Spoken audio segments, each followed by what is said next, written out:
DPRD Kota Ambon bentuk posko pengaduan bantuan.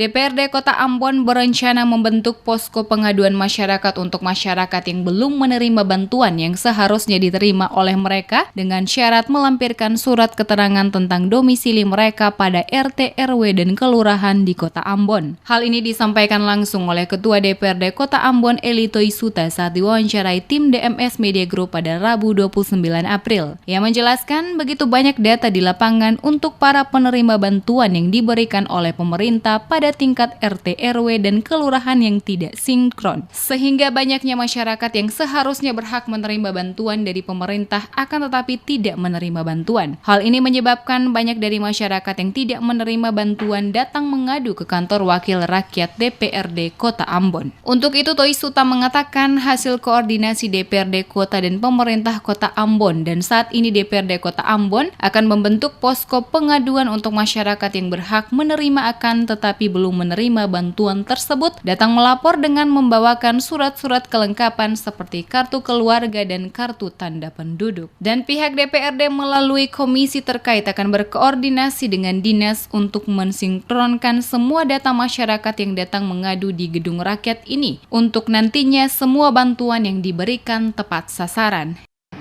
Saat ini Ketum di DPRD akan membuat sebuah posko pengaduan, posko pengaduan untuk masyarakat yang belum menerima, yang berhak tetapi tidak menerima bantuan itu bisa datang melapor di DPRD sini dengan membawa jati diri mereka, kelengkapan jati diri mereka seperti KTP ataupun KK.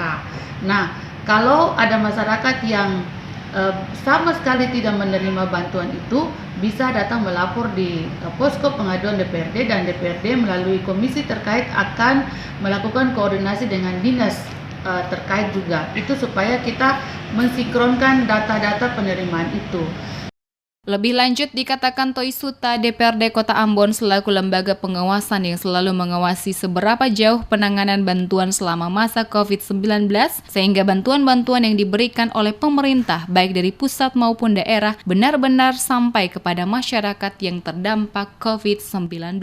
Lebih lanjut, Toisuta menjelaskan dirinya telah berkoordinasi dengan Sekwan Kota Ambon untuk menyiapkan seluruh perangkat sehingga posko pengaduan yang dibuat oleh DPRD Kota Ambon dapat diketahui oleh masyarakat untuk datang mengadu dan menyampaikan persoalan penerimaan bantuan tersebut.